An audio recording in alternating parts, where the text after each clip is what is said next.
Okay, we're here today with Todd Stittelberg, the Antler King himself. This man has forgot more about deer nutrition than, quite honestly, I'll ever learn. And this is a great thing, Todd, because what we're going to do is first off, we're going to dig right down into what does it take to grow the healthiest deer out there. I know there's a lot of talk about this stuff, but simply put, You know, protein certainly is very important. Energy is very, very important. And then vitamins and minerals. Really, those are, kind of the three aspects that we're trying to cover when we're feeding deer, if you will. okay.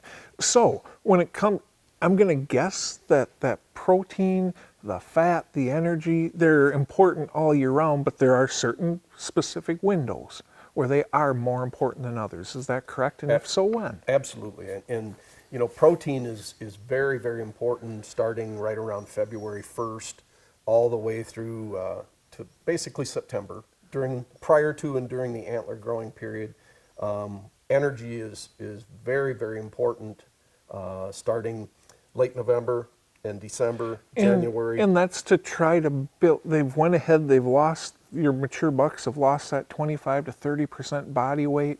What you're trying to do is you're trying to slow that and reverse that cycle.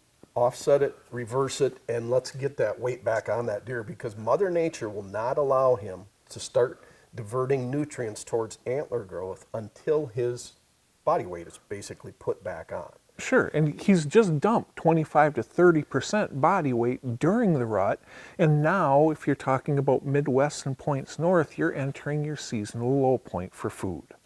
And at the same time, during that window, the overwhelming majority of deer out there are experiencing a negative energy balance. Absolutely, plus stress. So he really gets a curveball thrown at him because he's lost that body weight, like you said. He's in a negative energy balance, and he's probably stressed out bad from fighting and from the rut. So it's probably the most challenging time for a buck is that December, January time period. So at that point, I'm going to guess that's why you see, geez, when those white oaks are still dropping some acorns, well, most of them are done by then, but still have some acorns on the ground, those deer are absolutely hammering them. I'm guessing that's why you see the desirability factor, the drawing factor of corn going up. And having, I know we're not necessarily talking about Antler King products here, but having used your blocks and food products before, man, that's why you see their usage going through the roof right then. Yeah. Because deer know what they, for however, why ever, they know what they need, and they go out there and they get it. They find it. Yeah, they do. Like a high energy block would be a good example of a product to use. But we actually have some Brassica varieties that when we tested those varieties, sent them into an independent lab in February, the energy content came back nearly as high as corn. And so it's, if you've got Brassica species on your property, certain ones, you can have some, it's a great source of energy. Well, and let's touch on that just for a second. I know we're getting off on a little bit of a tangent here, but there are all sorts of different members of the Brassica family, aren't there? Yes. And then even within purple top turnips, you can get different Varieties of turnips. Yeah. Of course. Now, having actually worked as a sunflower breeder's research technician for Jake Seeds back when I was in college as an internship, majority of the time I was a glorified migrant worker, but about 10% of the time I was actually developing sunflower seeds. You learn real fast that a sunflower isn't a sunflower isn't a sunflower. They're all bred for specific traits.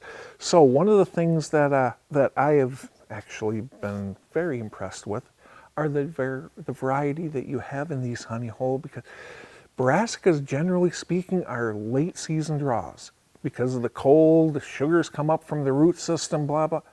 But there actually are very highly desirable early season varieties as well, aren't there? Absolutely. So when you go ahead and you combine the mid-season varieties, early season varieties, late season varieties, bingo, just that quick. You've got something that's going to last you the entire season. And as an added bonus, you've got high energy foodstuffs in there as well. Absolutely. So you've got the energy, you've got the protein. Is there anything specific when it comes to right away in spring, that, is there any challenges to that point?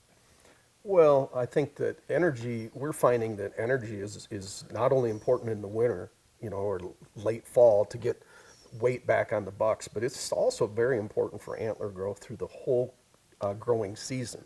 For years, we said it's protein, protein, protein. Yeah, protein is very important, but energy is probably as important. And at the same time, isn't it true that when you come to everybody, especially up north where we're from, our home state is Wisconsin. Everybody, winter, winter, winter. Oh man, how bad's that winter? What about spring? What about those 2 to 3 to 4 week period between snow melt and spring green up? That actually, right there, what most people don't realize, that's when most of your deer are tipping over. Yeah. Right there.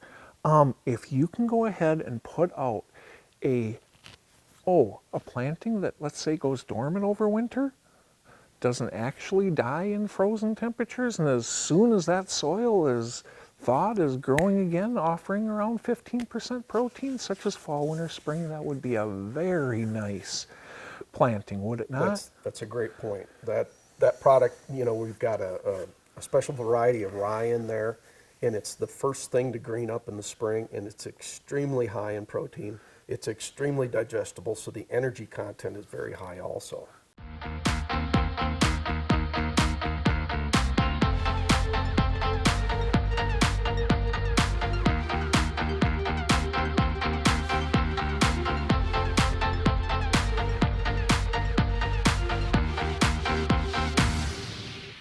So to sum up what we've covered, what we need to do is we need to understand what foods deer need when, and if we specifically target high energy foods for fall and winter, high protein foods. Protein is important all the time, but make sure you can start getting that protein out there as fast as you can in the year, all the way on through to fall. And then at the same time, be able to cover that really weak point between snow melt and spring green up. Now all of a sudden we're cooking with gas. Huge, yeah. Yep. Beautiful. Thank you very much, Todd. You bet.